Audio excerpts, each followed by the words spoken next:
can make it there. I'll make it anywhere. It's up to you, New York, New York.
How we doing, guys? And welcome back to another episode of the Richie Hicks Jr. Sports Podcast here on Facebook Live and YouTube on this beautiful Sunday with me, my friend, upstate New York, Mr. Ryan Shedd.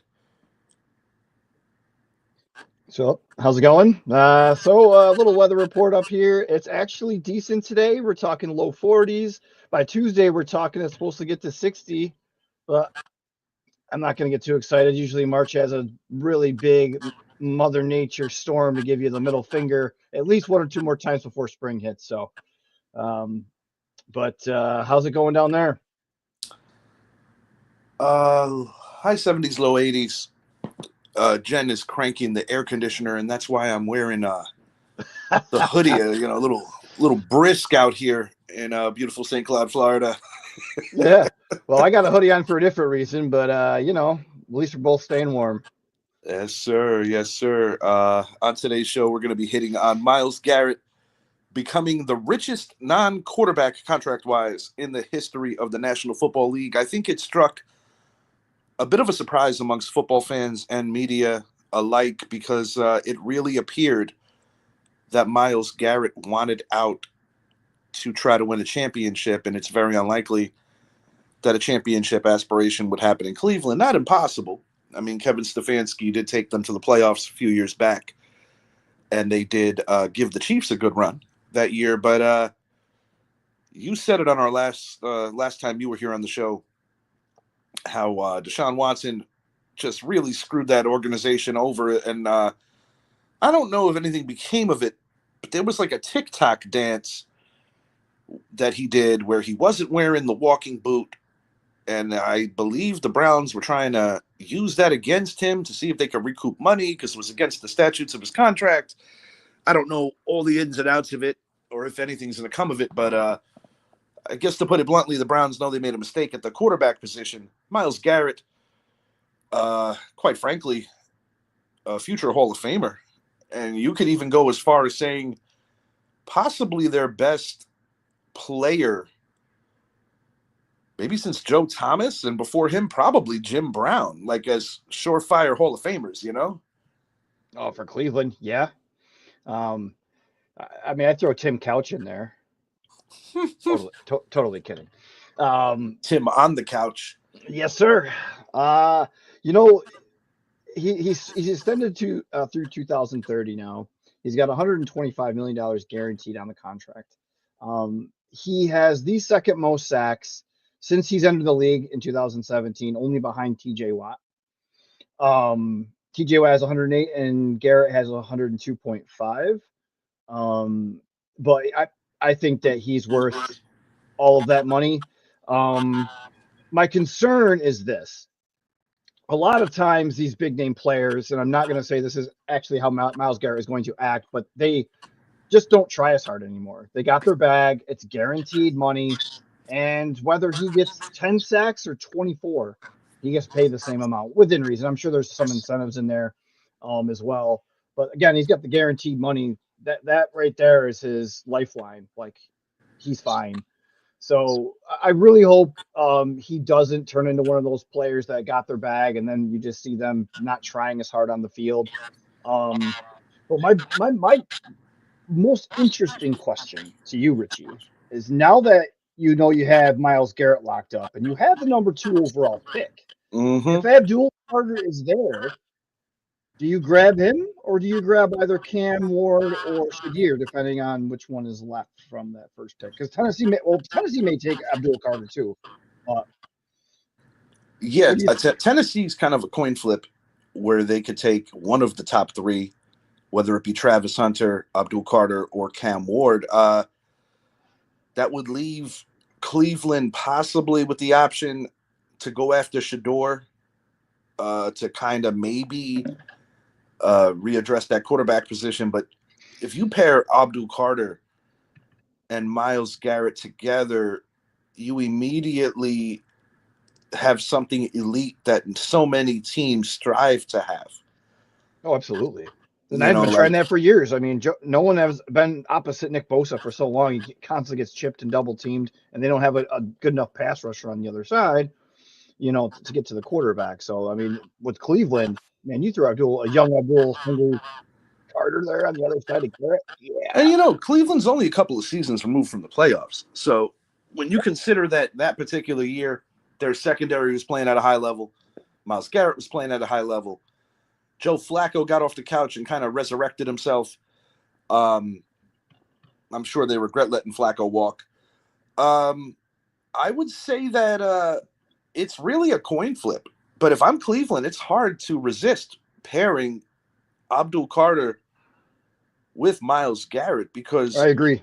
especially in that division, you immediately do something that could possibly be the best tandem in the entire NFL. And that speaks high praise on a player like Carter because of the fact that he hasn't even taken an NFL snap yet. Yeah, if I'm Cleveland and Tennessee grabs a quarterback, I take Carter. And I mean, it's as simple as you're stuck with Watson one way or the other. Yes, indeed. So, I mean, you can draft a quarterback and have him sit behind Watson for a little while or whatever. But at the same time, I just go out and grab a veteran. I mean, Jameis Winston's still out there. Throw him in there. You know what I mean? And he's familiar with the club already. Exactly. And, this will give Abdul Carter some time to really, put his feet in the cement and, get used to the league a little bit and get better. Right. And you're not going to the playoffs next year, especially with Deshaun Watson as your quarterback. You shouldn't, unless if, Um, you fix other things around him where you could kind of mask some of those weaknesses. I mean, let's Their say offensive line's hypothetically, awful. okay, pick 2. Let's say they go get Carter. You come back around. If you like your secondary the way it is, maybe bypass the Notre Dame combo of Morrison and Watts. Maybe hone in on a top-tier linebacker early round 2. There's a possibility Jahad Campbell could still be on the board. There's a lot of good linebackers in this draft as well. More in the latter rounds, 2nd and 3rd-ish, even 4th. You could still get linebackers that, in addition to playing their positions well, also do a hell of a job in coverage. There are certain positions in this draft that are very, very deep where I think you get a lot of high value. But, yeah, if I'm Cleveland, it's Abdul Carter, even with the addition of Myles Garrett. If their secondary wasn't a decent unit, I would say go get Hunter or go get Will Johnson or somebody. But because of the fact that I think their secondary is not one of their weak points, yeah, go get that dynamic pass rush. If you're going to pay the guy, and the guy's got some still Hall of Fame worthy years in front of him, go try to win something. Go fix that, fix what's wrong with your team and see if you can catch a Pittsburgh team that's still incomplete, a Baltimore team that has a window closing, even though they're still a very good team, and a Bengals team that doesn't want to waste Joe Burrow's prime. Go put yourselves at the table and try to challenge these teams. Yeah, and I mean, I agree with you. If I'm them and Carter's it too, that's what I take. I mean, and you can easily grab, a quarterback in the 2nd or 3rd or even the 4th round. Or even again, just get a stopgap quarterback and then address the quarterback position next draft, or And you will have agency better next year. quarterbacks in next year's draft, or you Yep, get lucky and maybe one falls to you here. Quinn Ewers, I would think would go in the top 100, but you could still I get would him think so. later, closer to the Mhm. 100 pick. Jalen Milroe, I'll be honest, I'm not the biggest fan of his game, but somebody's going to draft him. Tyler Show, I'm not 100% sure how you pronounce his name, out of Louisville. Were it not for the lower extremity injuries and some of the other issues that he's had, a lot of people feel from a skill-based standpoint, he would be up there with Cam and Shador in this particular draft. So he could be a steal, later in the draft for somebody. I've even mocked him to the Giants in a couple of drafts, so it will be interesting. There's certain guys that I think are NFL ready, and there's certain guys that I think at that quarterback position you got to build up that could be great. Like your man Kyle McCord, I like him, but I don't think off the rip he's going to be ceiling-wise expected to be a starter. But I think with the right situation, he could grow into a player that can surprise a lot of people. I agree. Notre Dame's quarterback, everybody has him pegged to be a clipboard holder, but he has an intangible that some of these other dudes don't have. He's a phenomenal team player, and he's a winner. And there is a place for that in the NFL. How about Jackson Dart? He might be around there second, third round, and then take a flyer on him. I personally believe Jackson Dart will be picked within the top 50. Like my team, for instance, our third pick happens to be 65. So if my team wanted Jackson Dart, I would say that you can't wait any later than 34, unless if you're trading back or doing something specific to hone in on that player. But I still think for my team, unless if you get blown away by somebody and they really approach you for the 3 pick with a great package, I think you got to stay there and you got to get the BPA, best player available. Now, we're talking about Abdul Carter. So if Cleveland doesn't take him, I don't care. I already said this on the show. Go get Carter or go get Travis Hunter. You get Travis Hunter, you get a guy that's going to be a lockdown corner in this league for a long time, and you're going to get a guy that can contribute on special teams and on offense. And I don't like to say that you can't miss on a player because you never know for sure. Yep. But he is very close to a can't miss draft pick. I think I talked about this with you off air, that Travis Hunter can very well be the modern day Deion Sanders. Now, I'm not saying he's as talented, what have you, but I'm saying a lockdown corner, kick punt returns. He's very athletic. He can play receiver. He's got a lot of talent all over the place, right? So yes, indeed. I mean, the only thing he doesn't really have, and that's just because of today's modern day era, he doesn't play baseball at the same time he's playing football. It's so funny you said that because I'm over here looking I'm sitting in my Yankee room, and I always like to add stuff to this room or think about stuff I want to add. And 2 things I want to add. I want to get the Judge picture wearing Babe Ruth's crown with the lion next to him. I'm going to find that. I'm going to buy that. And even though Deion Sanders is well known for being a Hall of Fame football player, some people remember that he started with the Yanks. He wore a number that was later retired by a different Yankee, 21, Paul O'Neill. But Deion was exciting for a very short time in baseball, and I would not mind putting something Deion Sanders related in here just because of the humor value of it, because of how bad the Yankees were back then and the dysfunctional organization that they actually were as well. Mattingly, Dave Winfield, Ricky Henderson. And don't forget the infamous Mel Hall. If you haven't already, definitely check out Peacock. They did a special on those early 90 Yankee teams, and it was like before the dynasty. Just a lot of scandal. Oh, my God. But it was so damn good. Unbeknownst to me, I didn't know that Mel Hall was that much of a slime ball. Poor Don Mattingly, the guy had a fight with Steinbrenner and ownership about getting paid. He almost left the team during that time. Billy Martin, rest his soul, God bless him. he was supposed to be the manager that year in waiting. He and He George got had an fired before he under-the-table even deal. started. Yeah, he was supposed to be the manager that year. Bucky Dent was a lame duck, and unfortunately, before that season started, Billy Martin was killed in a drunk driving incident. No one else was hurt other than him. Billy did have demons with alcoholism. Phenomenal manager nonetheless, but definitely check that out if you are a Yankee fan, a baseball historian, or just like to laugh, because you're going to get a little bit of all of it. And we're going to hit on the Yankees in a bit. Shed, so it's been a lot of newsworthy stuff going on around the league. Big time. We all know who your phenomenal pass rusher is, Nick Bosa, but his brother recently released by the Chargers. Do you think there's a possibility that the San Francisco 49ers can unite the brothers and Joey could kind of reclaim his career, assuming he could stay healthy? Do you think that there is a spot for Joey on that Niner roster? Absolutely. The issue is going to be financial compensation. Absolutely. The Niners are trying to re-sign Brock Purdy. As we all know, that's probably, I'm guessing, going to be around the 40-45 mil per year. I would have to think so. And, George Kittle, they're trying to re-sign him as well. He's due for a contract extension, and he and the 49ers have both expressed how much they want him to be a Niner for life for his whole career. So that's going to be in the works.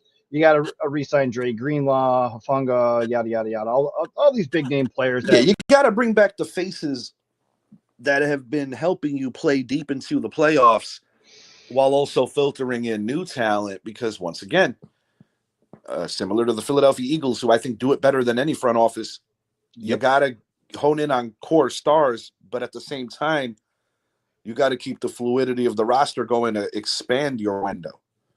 And I think Joey that's Bosa, what the 49ers are definitely going to hone in on, because you're going to need some new blood in that building to keep things going in a better direction. Because I said it many times, I think last year was more of an anomaly.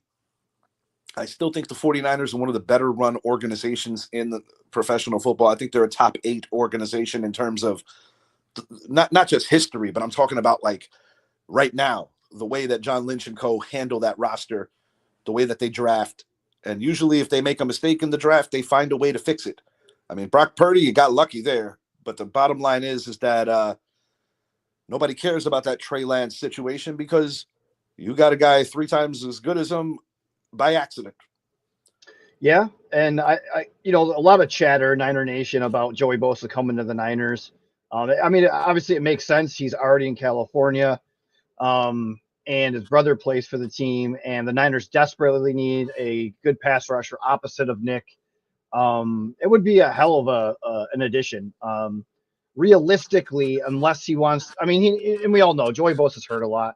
So that would have to come into terms with the contract. He's not going to be, I mean, he was paid one of the higher defensive ends at the time in NFL history when he signed his contract with the Chargers. He will not be getting that money in San Francisco if that's where he wants to play. But yeah, there's going to have to be, and I wouldn't be the least bit surprised if Nick, alters some of the monies in a way that can help them sign, because after all, it is his brother. So it will be interesting to see if the Niners could swing it, because I think it makes a lot of sense. DK Metcalf, where do you have him going? Some people feel that he's going to be on an East Coast team. What are your thoughts? Pittsburgh. We all know, huh? Pittsburgh has been desperate for a wide receiver opposite George Pickens for the last 2 or 3 years. It has limited them, yes. And I mean, if anybody can try to contain DK Metcalf's drama and ego, I do think Mike Tomlin would be a great person to do that. There's a reason he's still that coach and the longest tenured coach in the NFL. Yes, indeed. Mucho respect for the man. I think that he can really do good things with DK Metcalf as far as discipline and ensuring that he's not going to be a knucklehead. But I like him to go to Pittsburgh. Where do you think he lands for you?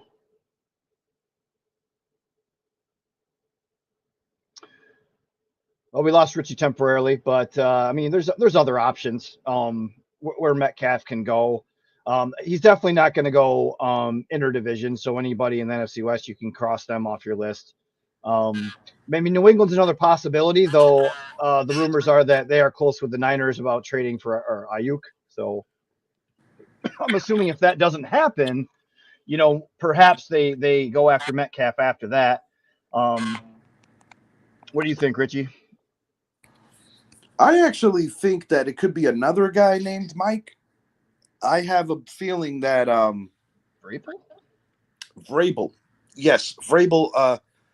And truthfully, it's because of my opinion of Drake May. I actually think Drake May, although it's a mixed bag in year one, I think he's going to prove to be better than the number one pick of that draft. He's out in Chicago. Caleb? We have mixed feelings about him. I wanted to ask you this.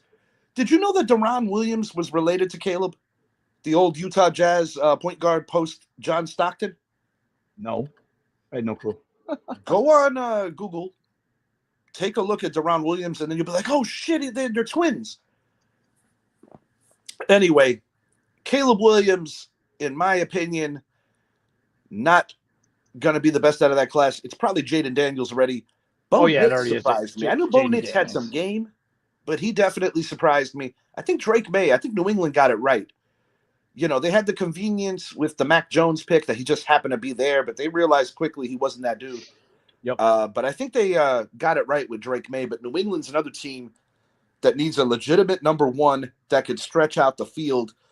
But if I'm DK Metcalf, I would think that Pittsburgh is more of a attractive destination. And just for the sake of throwing another team in the hat that could potentially make sense, and he wouldn't have to really move to another part of the country that far out.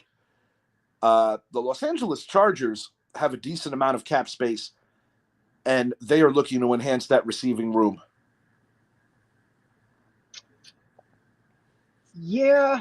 Harbaugh will see. Mike Tomlin will do a Phil Jackson and try to contain and manage DK Metcalf. I don't know if Jim Harbaugh will tolerate is a similar coach. Maybe it takes that kind of coach, and Vrabel's a similar coach. But I would have to say that your idea probably would be the most attractive if I'm the ball player and have the option to go to one of those three. I'd probably pick Pittsburgh. Reunite with Russ. That's another good point. That's another good point that I didn't even consider. And that's assuming that Pittsburgh wants to bring Russ back. That's still, right. Yeah. But it would make sense to keep Russ around. Right. I mean, especially if you're looking to get Metcalf. I mean, they already have chemistry. Reps do matter in the NFL, and he has a lot of reps with Russ. So that would definitely help them. It wouldn't make them any worse. Let's put it that way. No, that's a solid point. That is a solid point. I'm curious as to where Tyler Lockett could end up. He is a very good player because he's one of the receivers that is like the anti-diva. He just comes to work, brings his lunch pail, does his job, very coachable. And I think any contender would be very pleased to have a guy like a Tyler Lockett. As Seattle's going through a lot of changes. You got Geno Smith in Vegas right now, and it's interesting. Yep. Pete Carroll. How that particular move changes the trajectory of a few things because this is so weird. Giant quarterbacks from the past somehow in some way affecting the potential of what's going to happen. Believe it or not, the Minnesota Vikings actually are interested in keeping Daniel Jones. It appears more and more that Sam Darnold will not re-sign with the Vikings.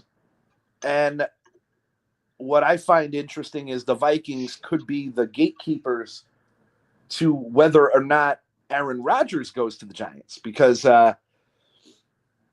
while I think the fan base for the Giants is pretty split down the middle on whether or not they want to bring him in given his age and given his last couple of seasons, it's definitely an intriguing option. And to be frank, even with him not being who he used to be, it is still a massive upgrade over anything they've had since Eli Manning. So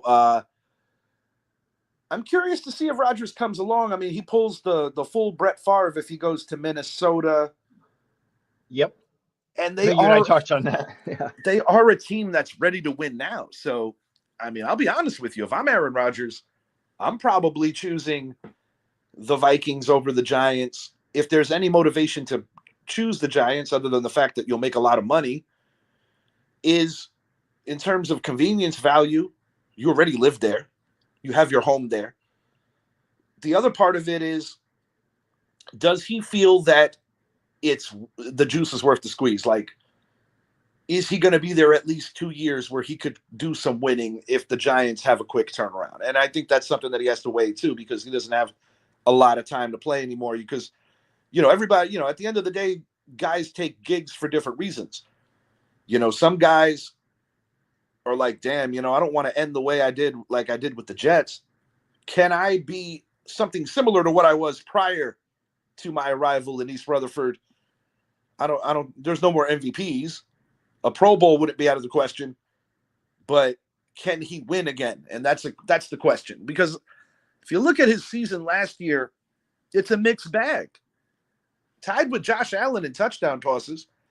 Statistically, he had a better year than Patrick Mahomes and Jaden Daniels, but he never lost that many games in his career. Some accuse him of being a locker room cancer. Others feel that it wasn't him and it was just the organization. But wherever Aaron Rodgers does go, the headlines will follow. And there's no place like headlines more so than the New York area. If you're Aaron Rodgers, where do you want to go? I want to go to Minnesota. Right. That's where because go. You get to play Green Bay twice a year. You get to reunite with your buddy Aaron Jones, assuming that they bring him back, which I think they will. You're in a situation where you are going to be the starter for at least 2 years, because they're going to take their time with J.J. McCarthy. And I also think that's part of the reason they're keeping Jones around, or trying to keep Jones around, is because McCarthy's been through a lot with his lower extremity injuries. They were one victory away from having home field advantage in last year's playoffs. Yep. So they have a way better offensive line as well, and their defense is superior. I mean, their defense was one of the biggest surprises, and you got to give a ton of credit to Brian Flores. Oh, I like Kevin O'Connell, the head coach, as well. Kevin O'Connell's a great play caller. I mean, it makes almost too much sense for him to go to Minnesota, and I almost wonder if he's using the Giants just to get to Minnesota. It wouldn't shock me. Me either. But if you're right, and they're not going to re-sign Sam Darnold, I really don't think J.J. McCarthy's ready, especially coming off that injury. He needs to sit another year, while even being healthy, and come in a backup situation or emergency quarterback situation. I don't like the idea of just throwing him to the wolves. I mean, you really need someone to start before you throw him as a starter. So it's not the right time. Aaron Rodgers would be good. I agree. It's just not the right time because of how close your team is to potentially winning their first Super Bowl. That's the biggest reason it's not the right time. Well, Darnold played well for them last year. I mean, the last 2 games, I mean, he was wishy-washy. I wouldn't blame the losses completely on him. He got sacked 8 times in that freaking playoff game. Like, block somebody. Like, come on. The Rams are a good team, but, dude. I'll be honest. I said this to Idris on and off air. Were it not for that false start in the Philadelphia Rams game, in the snow game, that was a rough that allowed the Eagles to get some fresh lungs on the field, I think the Rams were about to steal that game. I wouldn't have been surprised. Dude, the and Rams then maybe you do have team. Your three-peat, because I don't think anybody outside of the Eagles in this particular playoffs was going to beat the Chiefs. Maybe you do have your three-peat. I did think Detroit had the talent to do it. As you know, my concern with them, even when we had the playoff preview show, was their defense. Yes. And that came out against the Hutch injury really hurt too. Oh, well, yeah. Well, they had like 12 guys on IR. Like, that's insane. I mean, I felt like they were the 49ers, like just so many injuries. And you can't just plug and play your practice squad guys in there and expect the same results. I mean, it is That's what a it is. team that could surprisingly draft a quarterback, the Detroit Lions, because they got to start thinking about life after Jared Goff. And maybe they're even questioning, is Jared Goff that dude? Because, similarly to his time with the Rams, he has great seasons and puts up great numbers. But is he the guy that could get you over the mountain? I don't know. I will say this: Sam Darnold could be back at East Rutherford if the Giants have to pivot, if Rodgers goes to Minnesota. And I still would have to consider Jameis Winston as a reasonable option as well. Maybe even Justin Fields, because the reason I like Justin Fields for that Giant offense, and we've said it on previous shows, is that the mobility factor. Plus, he's still young, where he is. You might not know. Like nobody saw Geno Smith winning comeback player of the year and having top 10 fantasy football seasons, but he did. And that's why he's still a starter in this league. But, well, I think that Justin Fields got done dirty too. Like he just didn't have a fair shake at it. Look at what the Bears did for Caleb Williams. They loaded all that talent up. Yeah. And then send a pack. And Joe Thuney going the Bears. Like, what the heck? Yeah, that's a big pickup for them for their offensive line. Yeah, I like that pickup for them. Saquon Barkley, richest running back in league history after the extension with the Philadelphia Eagles. John Mara, I hope you're still not sleeping. Floyd Money Mayweather, I had mentioned this to Idris a few weeks back, was rumored to have interest in becoming a minority owner of the Giants, up to a 10% owner. Not the biggest Mayweather fan, but I'll tell you what, the guy knows how to win. So given this point, I'll take it. I would be willing to try anything. But anything else football related before we move it along? Anything that you see coming? I got something for you. So we talked about Aaron Rodgers, possibly, maybe Giants, maybe Minnesota. How about Pittsburgh? And along with Pittsburgh, you throw in Devontae Adams. Ooh, so he's your guy opposite of Pickens now. Right, because I mean, if they don't re-sign Fields and they don't re-sign Russell, right? What's your third option? I mean, Aaron Rodgers is still a free agent and Devontae's still there. So that is interesting. So he's part of the Rodgers. Interesting. So and then you get Lamar versus Rodgers and Burrow versus Rodgers twice a year. Yeah, and Pittsburgh doesn't have a great offensive line, but with Pickens, I mean, we don't even know what they're going to do with Najee Harris, by the way, either. So the running game, and they have Jalen Warren still, but they need to do something there as well. And this is a draft where you can definitely upgrade your running back room, depending on how high or how patient you want to be, because you can go high and get an Ashton Genty or like a Omarion Hampton, or you could wait and you still have quality. Somewhere in the middle is Cam Scatterbo, but this is a draft for the running backs. And, Saquon, Henry, Josh Jacobs, they elevated the running back market. Another team that could potentially be vying for the services of maybe DK, I would have to at least mention the Green Bay Packers, because many in the locker room have voiced their opinions on, we love our team, but we need a pure number one receiver. And the Packers have not had that since Devontae. And I think Jordy was close to a number one. I don't know if during his height, his prime, you would consider him a number one, but I personally think he was. Yeah. For a short while anyway. What do you think about Von Miller getting released by the Bills? Do you think he's going to retire? Do you think he's going to try to chase a ring somewhere? I'm curious if there's any room or any interest in a Denver reunion, given that they are an ascending team and that's where he built his Hall of Fame career. Yeah, I mean, I was surprised that the Bills signed him for how much money they did and for the length of the contract he did. I was a little surprised myself. Yeah, he's not the same player. Now he's 3 years removed from that contract, and he had the trouble with the police and all that, domestic violence. He has moments of brilliance still. He does, and he's still a great player, but he's not anywhere near where he was, 6-7 years ago when he was Super Bowl with Peyton. No, and I think about to myself where he makes sense. Retirement is my opinion.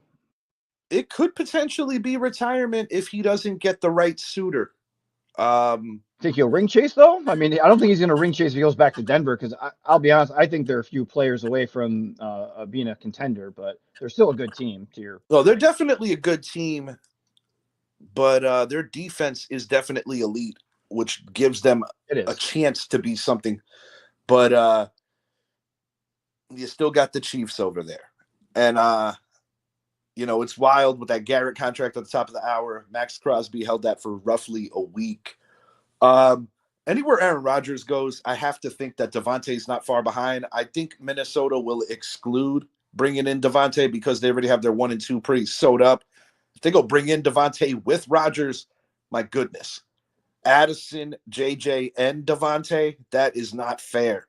And TJ Hawkinson as their tight end. end. Getting healthy. He stepped up. I thought he was going to just not be okay given his age and football miles, but he proved me wrong last year. He's a good player, man.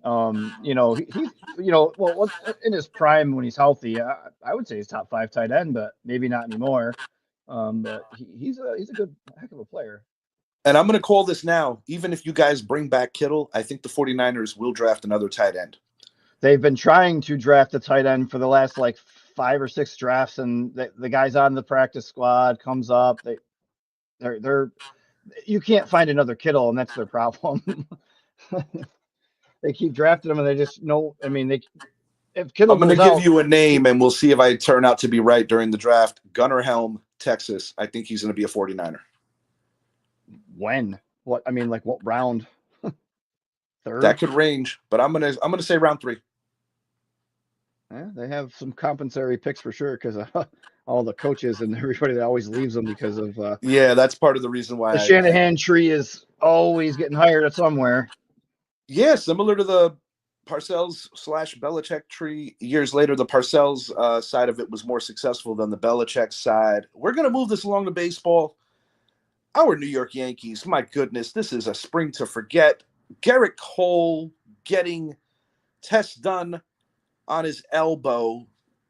That is scary. And this is the 2nd consecutive year coming into the season where Cole has had issues. So now you start to wonder, is the body starting to break down? Mm-hmm. Giancarlo Stanton. There have been conflicting reports on how serious his situation is, but he's going to miss time. You just hope that it's not more serious where he misses the year because he is your very, very overpaid designated hitter that does have a knack for showing up in October. Oh, man. Scott Efros, a guy the Yankees brought in to be a part of that pen, he's injured again. Loaiza's injured. American League Rookie of the Year, Luis Gil is going to miss close to 3 months. DJ LeMahieu's going to miss. Looks like 3 weeks to a month with a strained calf. That is not good news either, Shed. And then,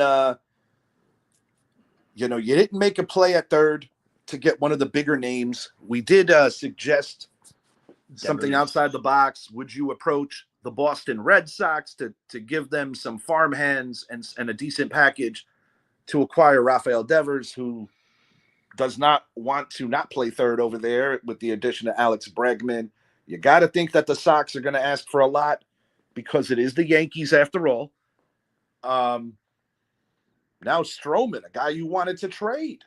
Now you're kind of forced to keep him. You have to. And then what's the that situation they're in? To?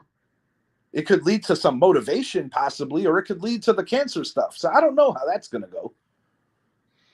Boy, yeah, so we touched on this off air. The Yankees lost the World Series last year, as we all know, and their injuries are piling up. This is similar to what happened to the San Francisco 49ers last year when they lost the Super Bowl.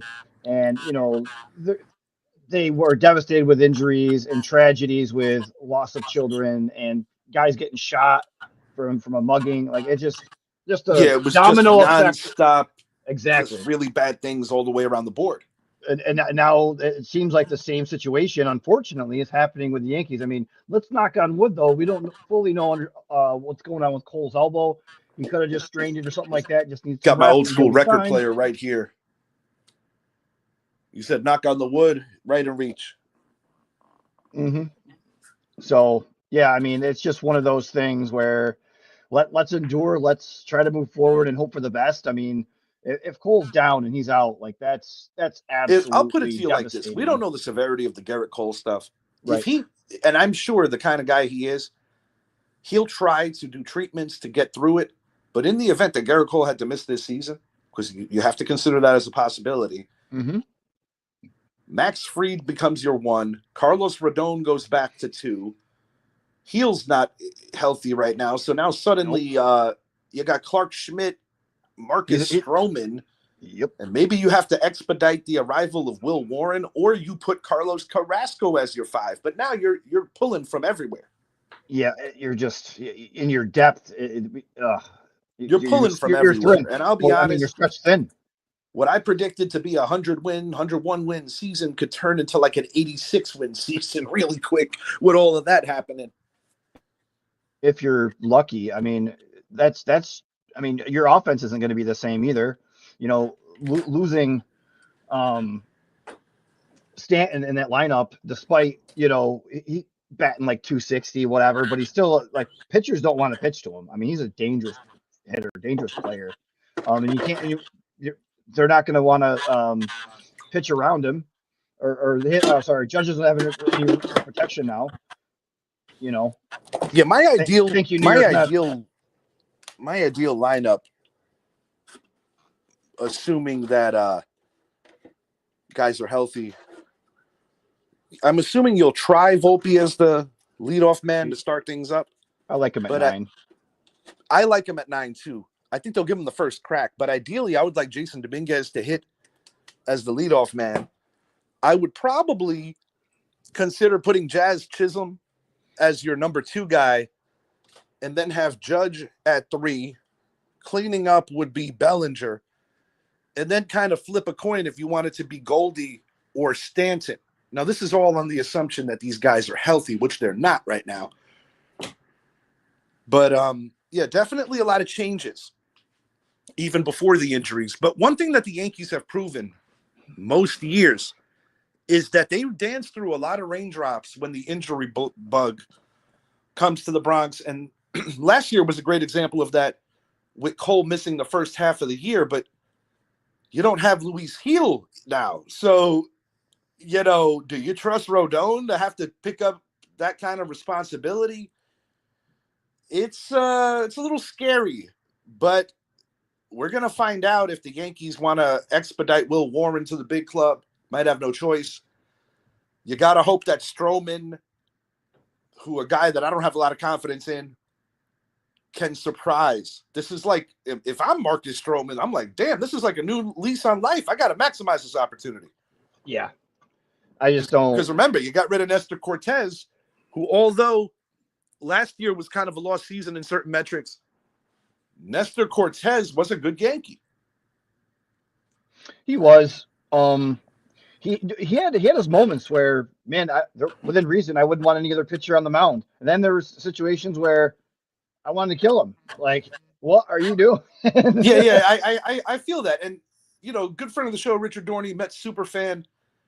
He said something actually paying homage to the Yankees.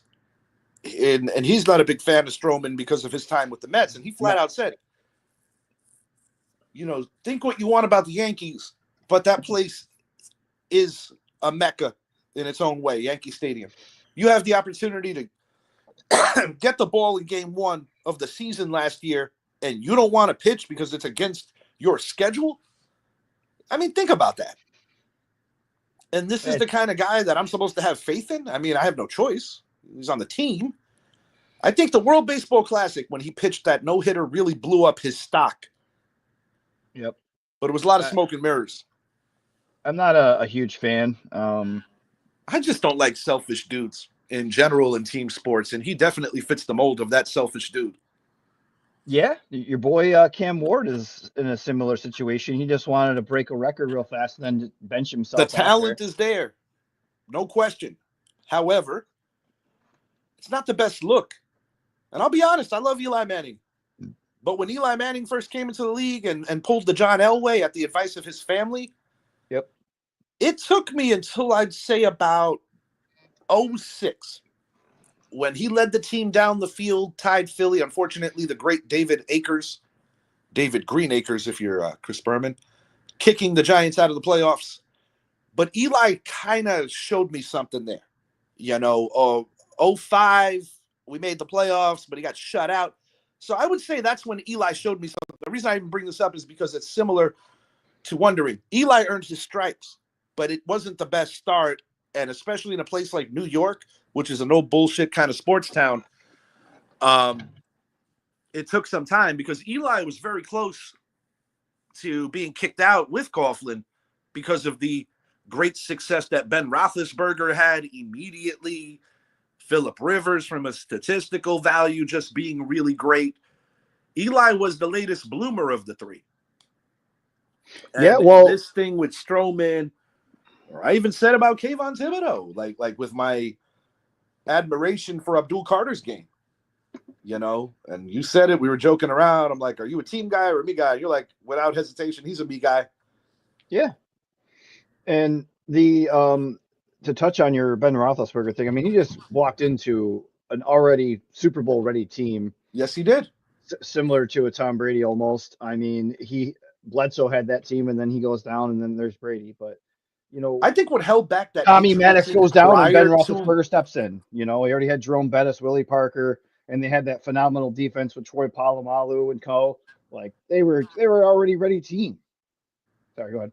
Yeah, I think what held back the Patriots is that, similar to Parcells, who is his football father, Belichick also was not a big fan of Bledsoe because Parcells got rid of him. Belichick got rid of him. In Parcells' case, he got rid of him in favor of Tony Romo. Now, Parcells had some success with Bledsoe because they did win a conference together and lost to Green Bay. And to be honest, were it not for 2 Desmond Howard kick returns, maybe the Patriots win that Super Bowl with Bledsoe. I mean, Reggie White, it's a record that stands to this day, 3 sacks in a Super Bowl. Justin Tuck got awfully close to tying it, but Tom Brady took the safety in Super Bowl 46. But I tell you, it's going to be interesting, man. I'm just not like less than a month ago. I was like so hype about what the Yankees have on paper, and now I'm like, man, that's paper thin now. Yeah, I just keep trying to reassure myself. Oh, we'll just endure. It'll be fine. Cole's gonna be fine. He's just gonna have to rest for like a couple of weeks and do some bullpen sessions, and he'll be fine. And we'll just keep moving forward. And the reality is, it could be very bad for the Yankees. We just don't know yet, and not going to jump to conclusions. But yeah, don't want to jump to conclusions. That's for sure. And I do want to give them some grace because over the years they have found a way to survive with being one of the more injured teams around MLB over the course of the last 5 years. Keeping it in New York for a second, our New York Rangers are on the cusp of the wild card, but they're still not playing consistent hockey. A really frustrating loss because when I see the Rangers, it's like they can't play with a lead. They can't play from behind. It's just the marks of a team that's not that good, and it's frustrating. Igor Shesterkin, after the big money contract, I'll be honest, man, he's just not performing at the level that I expected. And I think there are times when Jonathan Quick's in net that he actually looks better than Igor. You said, I mean, this is my comparison to the Myles Garrett contract extension. Homeboy got his bag, and he's nowhere near, performing at the level he's getting paid to be. That's a decent point, Shed. It's, I don't, all these guys, and I'm not them. Would I do something similar? Like, I'm not going to risk my injuries anymore. I got my bag finally. I worked my tail off for the last 3 or 4 years. They saw my worth. Now I got it. Do I try as hard now? Am I the same player? Yeah, I'm the same player, but I just, for whatever reason, I'm not as focused because I have my money now and I have that wealth, and I'm trying to figure if this is like one more anomaly, because a couple of years back when the Rangers lost that first round series to the Devils after being up 2-0 in Jersey, and then the very next year, best record in all of hockey, losing in the ECF. Sometimes off years do happen, but the Zibanejad contract, that's an albatross. It's disappointing, man. It is just so disappointing. And then, your stars, just going back to last year, or even if you want to take it back to the Devils series, your stars don't show up in these big games or in latter rounds, particularly Zibanejad and Panarin, so we're going to see what the Rangers do. I'm just holding out hope that they get in, And hopefully they play their best hockey once the playoffs begin, because we have seen it happen that all you got to do is get in, and then we'll see. Because the Rangers, I have to think at some level, are better than they look. But, man, it's hard for me to keep believing that. Yeah, hockey's one of those sports, too. I mean, all you got to do is get in and anything can happen. And the Rangers have been making a lot of moves looking forward to the immediate future, too. So even if this is a stink bomb kind of year and we get kicked out in round one or don't even make it, I am holding out hope that it could be a quick recovery, because the Rangers have been making a lot of roster moves to try to, reshift things while still keeping the window open. So we shall see. But who do you like in the NHL if you had to pick a finals right now? Oh, boy. Great question. Out east, I still like the Florida Panthers. I was just going to say Edmonton, but. Oh, damn. So you got a rematch potentially? Yep. Wouldn't that be some shit if a player from the losing team wins MVP 2 years in a row? That'd be wacky. So I wanted to ask you this too while we were on hockey. What do you think about Ovechkin? Definitely not about to, but very soon breaking Wayne Gretzky's all-time goal scoring record. I know. A record we all thought when we were kids that no one would ever touch, no one would ever break. And you got to give Ovi his props. I mean, he did win a Stanley Cup. That was one of the things that was missing off his resume. Ovi has a phenomenal place in the game of hockey, but I want to make this clear right now, and maybe I'm being a little impartial, or partial, I should say. He's not better than Wayne Gretzky. Wayne Gretzky is still the greatest hockey player, in my opinion, that ever lived. And if I'm making a quick list of certain guys that just can't be touched, it's Gretzky, Messier? It's Mario Lemieux, it's Bobby Orr, and it's Gordie Howe. Jaromir Jagr. Guy played till he was like 46. He was on my brain too. Jaromir Jagr is just a very special player. And, were it not for the Jagr-Lemieux combo, I think Messier wins one more cup with the Rangers, because 93's team, in my opinion, was actually better than 94's team, but we ran into Super Mario and Yammer. So, yeah, I think we lost you again, but I was just going to add to the question of that I proposed to you about when, not if, but when Ovechkin does break Wayne Gretzky's record. I agree with you that I still wouldn't consider him the GOAT. I still would think that's Wayne Gretzky. Wayne Gretzky essentially changed hockey. Like, there isn't a person on the planet that didn't know who he was or who he is. And he's similar to like the Magic and Bird, where they really put basketball on the map. And then you had Michael Jordan, and that's when everybody started getting their eyes to the TVs. Wayne Gretzky is that person in hockey. So yes, I just don't think that Ovechkin. I just don't. And Lemieux was a close second, by the way. Lemieux and Messier were in that very next tier, not far behind Gretzky in terms of popularizing the game. Yeah, it's just one of the, he just changed the game, right? And he actually made people want to watch, and it wasn't just that, it was how he handled himself as well. He wasn't, he didn't get on the mic and, talk all kinds of trash and stuff like that. He had a very reserved calm and collected. Very reserved. He's just he's a great human being. You know what I mean? So as much as Ovi's like a phenomenal hockey player, even when he breaks the record, I in my personal opinion, I wouldn't put him above Gretzky. I can't, but it's still a phenomenal record. It's one that I never thought we'd see come to fruition. Yep. And speaking of records, I see it all the time on socials. It's like the never-ending debate. It ain't no debate to me. But with LeBron with the 50K points and such, I had a conversation with my high school point guard just the other day. Shouts out Thomas Supple. Tommy is actually the nephew of Lyle Alzado, who terrorized many an offensive lineman in the 70s and 80s for the Los Angeles Raiders. as well as the Denver Broncos. He is a former Super Bowl champion. Rest in peace, Lyle. But Tommy and I were kind of going back and forth, talking some stuff about the NBA, what Nikola Jokic has done recently. Just truly phenomenal. 30-20-20? Yes, sir. And Tommy made a good point that I got to shout him out on. He flat out said, if Jokic had the rim protection value to his game, people would be talking about him a little more frequently and a little more freely about possibly being the greatest player of all time. And when I really thought about the way that Tommy broke it down, and mind you, Tommy is a huge Michael Jordan fan. I want to make that clear. He made a great point. He really did. I don't know if Jokic is quite on the top 10 all-time list, but when it's all said and done, I don't see how he can't be. Now, back to LeBron. We were back and forth with this list-making stuff.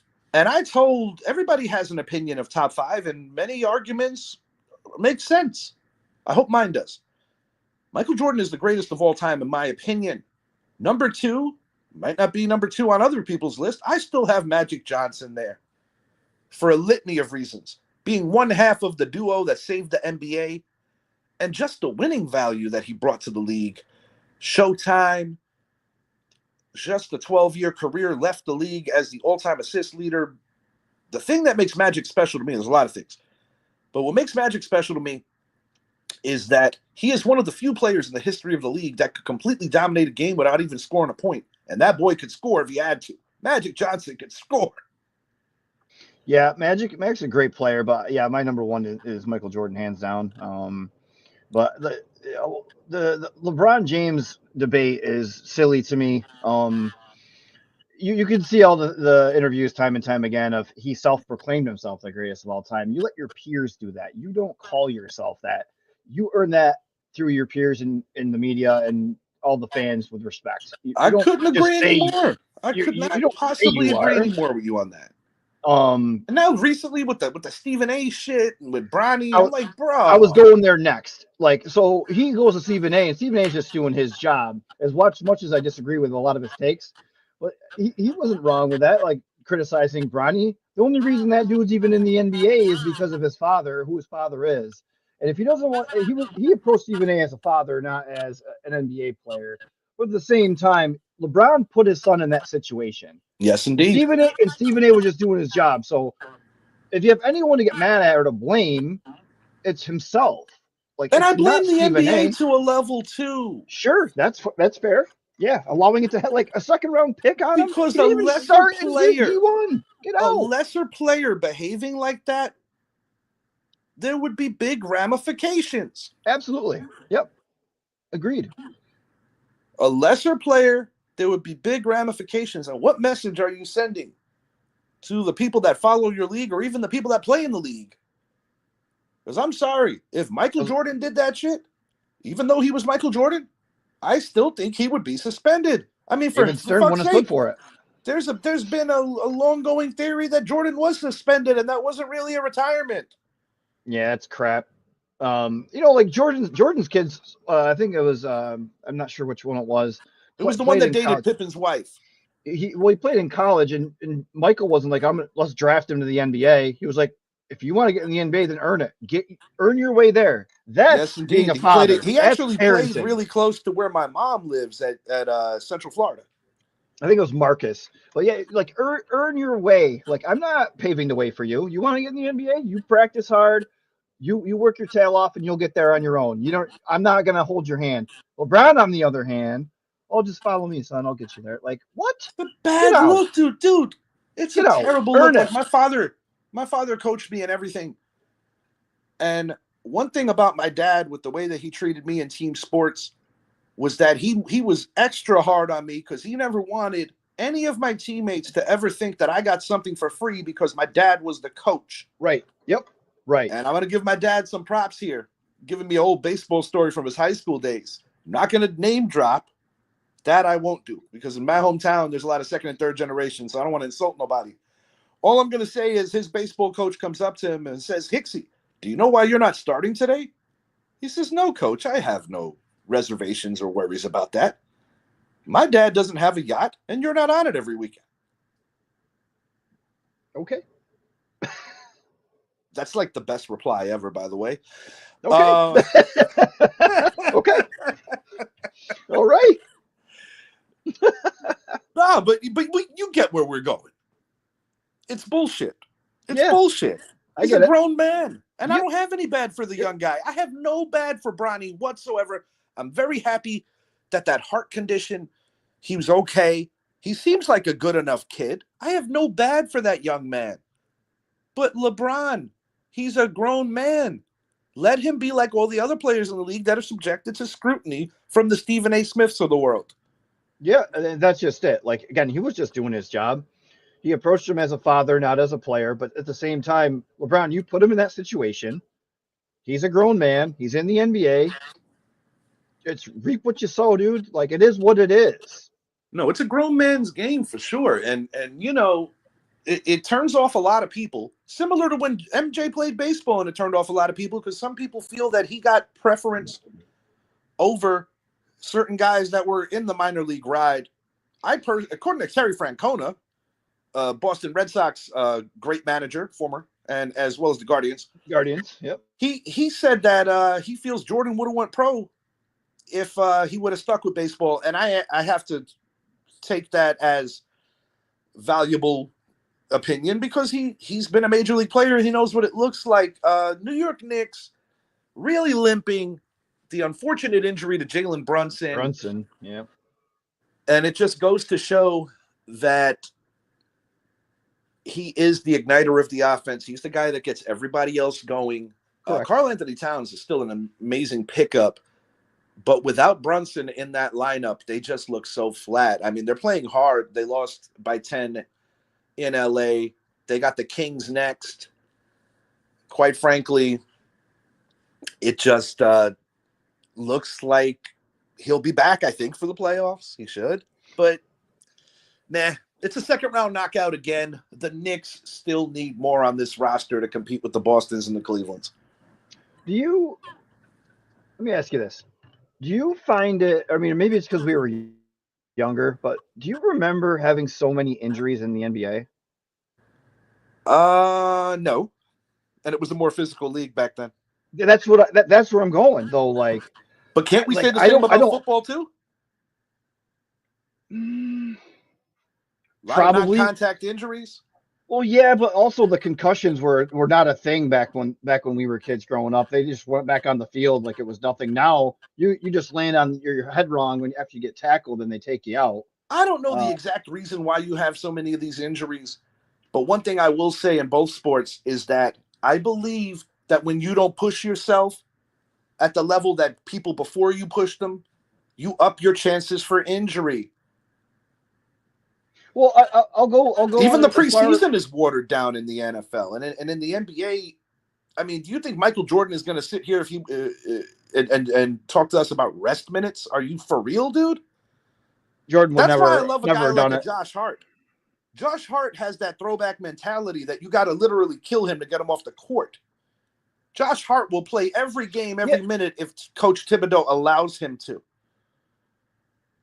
The Michael Jordans and the Kobe Bryants, like Kobe Bryant was like, do you have a sprained wrist? You really shouldn't be playing. Well, what about that fan that he saved up all year just to come and watch me play that's in the nosebleed section just to watch me play? I'm not going to sit, but you know who would? LeBron. And even if you look at guys in that not era just him, that did sit more, it was a little more, how would you say, except like a guy like Shaq, who is a lot larger than the typical human being. He had foot issues, things of that nature. And yes, Kobe accused him of being lazy. And even Shaq admitted to a level that post-LA or even towards the end of the LA run, he was getting a little lazier. Because one thing I like about Shaq is that he's always been accountable, as has Charles Barkley. Charles Barkley said, I get fat in the offseason, show up to camp, I'll be ready. Certain guys have different ways how they approach it. But it's not a coincidence that the ratings are plummeting. Correct. And we're making these analogies of what we have today versus what we had then. That From was presentation all the way to the work ethic, all the way to the mentality. It's all relatable. Yeah, the mentality is huge because they just feel entitled now. They don't care if fans show up; they get paid one way or the other. But it doesn't look good, and the product isn't great. And I think it was the point that you made, Shed. I think it was you who made the point about how, you get your big baller seats, big time money, but when you look into the mid tier, there's a lot of empty seats at NBA games. You don't see that at hockey. No, you don't. Yeah, I think it was last week I mentioned that.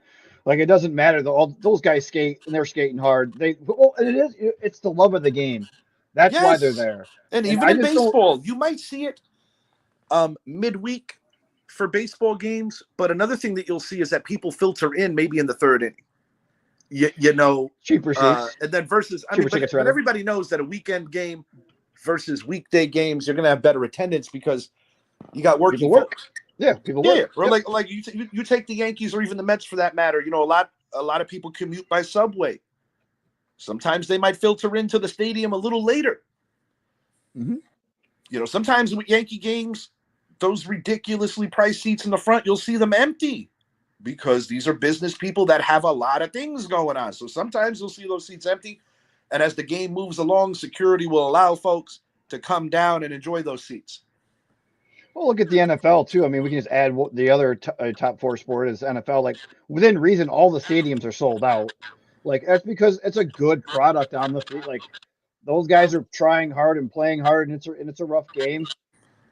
NBA is just like I can go watch high school, and it's the same ticky tack nonsense. Like, just run and gun. Yeah, I know, and it's a far cry from March Madness because March Madness is pulling awesome. in the ratings too. I mean, last year was the first time in forever that the women's tournament actually outrated the men's in terms of viewership, and Angel Reese and Caitlin Clark were a huge reason as to why. Absolutely.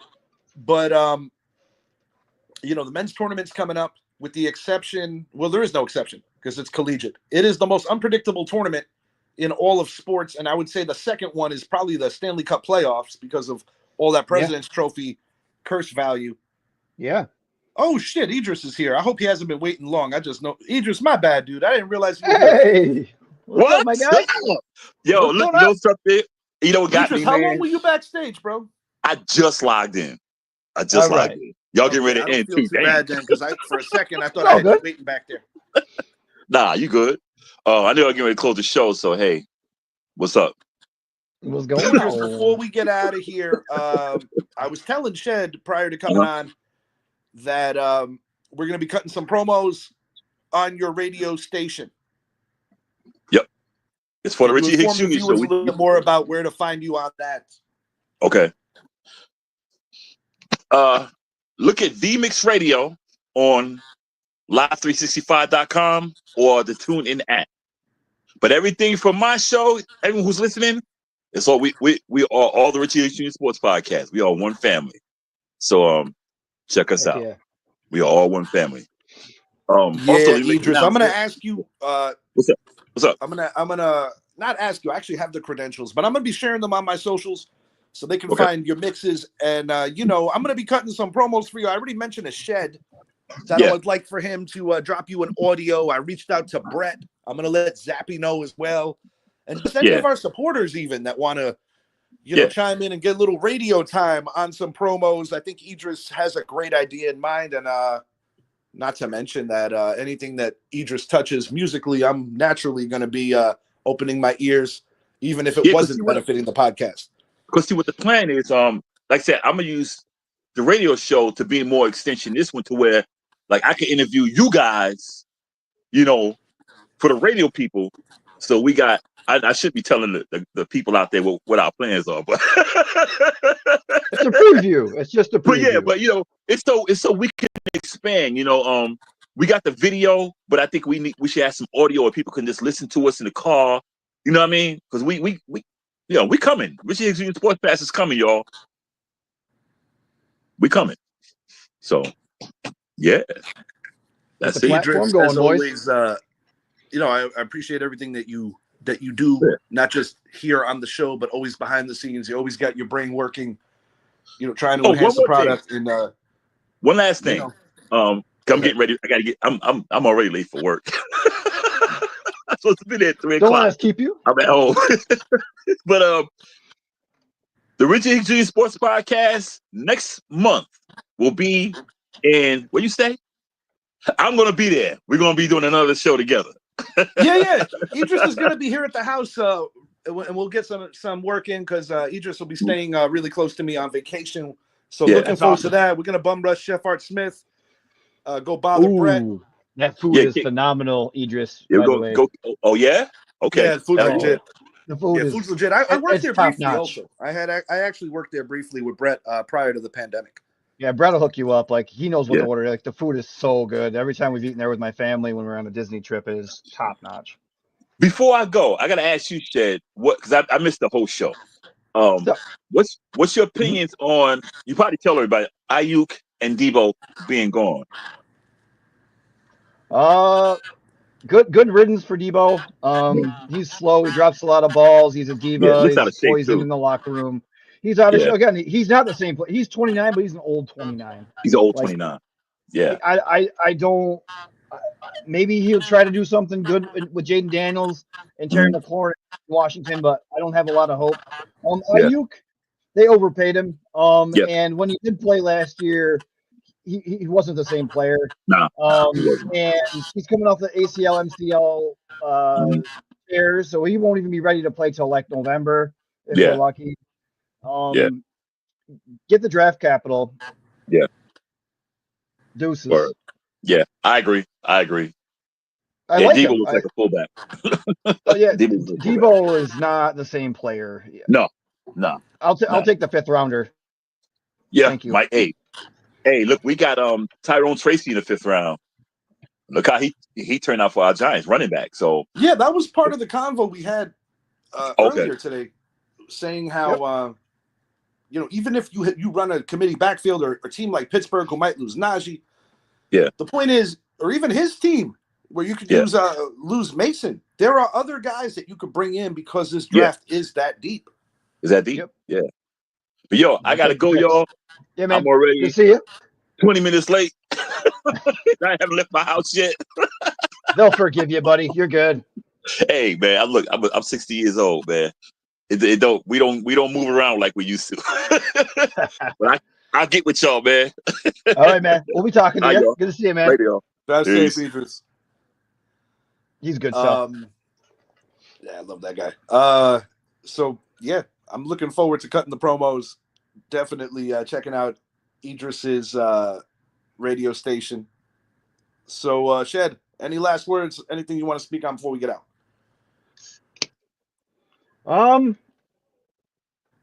Nah, I mean we touched a lot of stuff that we were talking about, like what we wanted to get off. So I mean I think we're good, man. I think we went above and beyond too. Pretty awesome show actually. No, I really enjoyed this. Great job as always, Shed. If you haven't already, please make it a point, like and subscribe to the channel, the Richie Hicks Jr. Sports Podcast on YouTube, Facebook Live. Check us out. Also make it a point, check out The Basement Show with Johnny Nast. They do a phenomenal job with not just sports, trivia shows. They even have a ladies' night on there. Check out the Casual Convo Show where you can see our man, Idris, a.k.a. Bosco from the Bronx, as well as the beautiful Miss Coco. So until next time, I am Richie. He is Shed. Thank you for watching, and we will have announcements to come in the near future for our next show. Take care, everybody. NFL draft shows will be coming soon. We're going to get this guy on, as well as Zappy. Zappy is still alive. It's just he's been busy with that daddy life. All his kids are involved in team sports. But we are out for now. Have a great day, everyone.